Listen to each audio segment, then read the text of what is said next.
Today's topic is Ohm's law. So in class 10 already you got the concept of Ohm's law. It states that potential difference across a conductor is directly proportional to the current flowing through it. Okay, suppose if you have a conductor, this one, then potential difference across the two ends of the conductor. This conductor, when it is connected with a battery, this battery will provide some potential difference across these two ends. And how much potential difference is that? It is V. Okay, and as soon as the battery is connected, current starts flowing through the conductor. In last class already I told you. So according to this law, this potential difference V is directly proportional to I, provided the temperature remains constant. So that means this law is applicable only when the temperature remains constant. If the temperature does not remain constant, in that case this law will not be obeyed.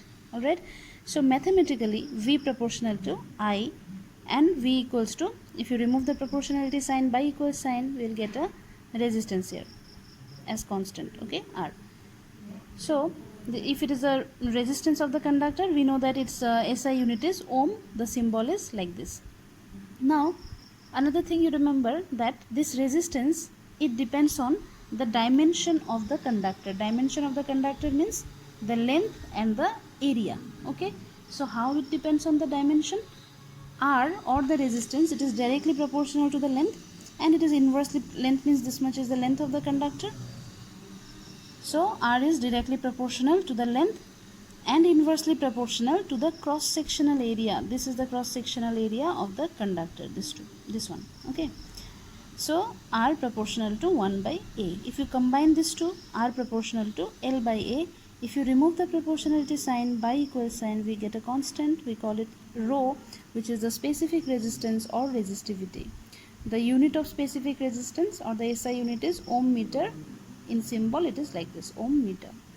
Okay, now one thing you have to remember here, that this formula R equals to rho L by A, here we saw that resistance depends on these two factors, but apart from this, resistance also depends on temperature, and how it depends on temperature we will discuss about it. Okay, now next thing that you have to remember, that this rho, it also depends on two factors. What are those? One is the temperature, the other one is the nature of material. And how they depends on temperature and nature of material, we will discuss about it later on. Next part is graphical representation of Ohm's law. So in graphical representation, Ohm's law already it is in this form, V equals to Ri, which is in the form Y equals to Mx. You just compare, V is equivalent to Y, I equivalent to X, M means the slope or the gradient, it is equivalent to the resistance. So if Ohm's law is in the form Y equal to Mx, certainly if you plot a graph between V versus I, plotting V along Y axis, plotting I along X axis, just like this, then the graph will be a straight line passing to the origin, because it represents this formula, Y equal to Mx, which is the formula of a straight line passing to the origin. Now if you compare here, resistance is nothing but the slope, and slope, this one, resistance is nothing but the slope, and we know that slope is nothing but tan theta. Means if this is the graph, the angle made by the graph is theta, then tan of theta is the slope, and in this case slope and resistance are same, so we can say that R is equals to tan theta. Important formula. That means by drawing V versus I graph, only by measuring the angle, we can take tan of this angle, and that will become the resistance of the conductor. Okay, now see, depending on this concept, one question is there, out of two graphs A and B, which one represents a conductor with more resistance?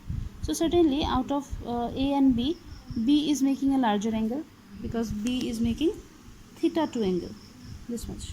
A is making theta 1, so theta 2 is greater than theta 1, so certainly tan theta 2, which is the resistance for line B, okay, tan theta 2, resistance of line B, will be greater than tan theta 1, that will be the resistance of for line A. So here the answer will be B represents a conductor with more resistance, because B has made larger angle as compared to A. Okay, so only by observing the angle we can answer this type of questions.